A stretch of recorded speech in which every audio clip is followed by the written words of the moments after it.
তিনবার চুরির চেষ্টা, তিনবার ব্যর্থ। কেন? মূর্তি নিজেই নিজেকে রক্ষা করে। কুরাঙ্গানি গ্রামের হৃদয়ে রয়েছে জাইশ্বরন, একটি প্রাচীন দেবতা। এই দেবতা কেবল একটি মূর্তি নয়, এটি সমগ্র গ্রামের আত্মা। স্থানীয়রা প্রতিদিন এই দেবতার পূজা করেন। তারা বিশ্বাস করেন যে এই দেবতা তাদের ফসল ফোটান, তাদের শত্রুদের পরাজিত করেন। কিন্তু এই বিশ্বাসই শত্রুদের লক্ষ্য হয়ে ওঠে। প্রথম আক্রমণ আসে একটি উপজাতি দলের কাছ থেকে। তারা মানব বলি দেয়, তাদের নিজস্ব অনুষ্ঠান পালন করেন। তারা জানে যে জাইশ্বরন মূর্তি পেলে তাদের শক্তি বাড়বে।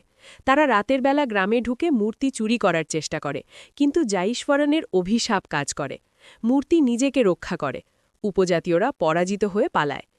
দ্বিতীয় আক্রমণ আসে আন্তর্জাতিক চোরাকারবারিদের কাছ থেকে। তারা সুসজ্জিত, প্রশিক্ষিত, সব কিছু জানে।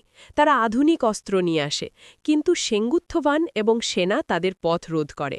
গ্রামের প্রতিটি পথ রক্ষা করা হয়। চোরাকারবারিরা ব্যর্থ হয়ে পালিয়ে যায়। তৃতীয় এবং সবচেয়ে বিপজ্জনক আক্রমণ আসে প্রতাপের কাছ থেকে। সে কেবল একজন কর্মকর্তা নয়, সে একজন কৌশলী শিকারী।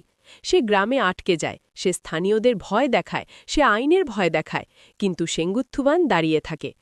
প্রতাপ একা নয়, সে সাথে নিয়ে আসে কবির দুহান সিংকে, একজন রহস্যময় খলনায়ক যার চোখে পাগলামি।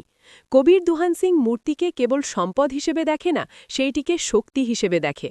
এই দুজনের মিলিত শক্তি কুরাঙ্গানির জন্য সবচেয়ে বড় হুমকি। কিন্তু এখানেই গল্পটি একটি অজানা পথে যায়। মূর্তি নিজেই নিজেকে রক্ষা করে। প্রতাপ পরাজিত হয়ে পালায়। কবির দুহান সিং রাগে পাগল হয়ে যায়, কিন্তু তারা হার মানে না, তারা আবার ফিরে আসবে।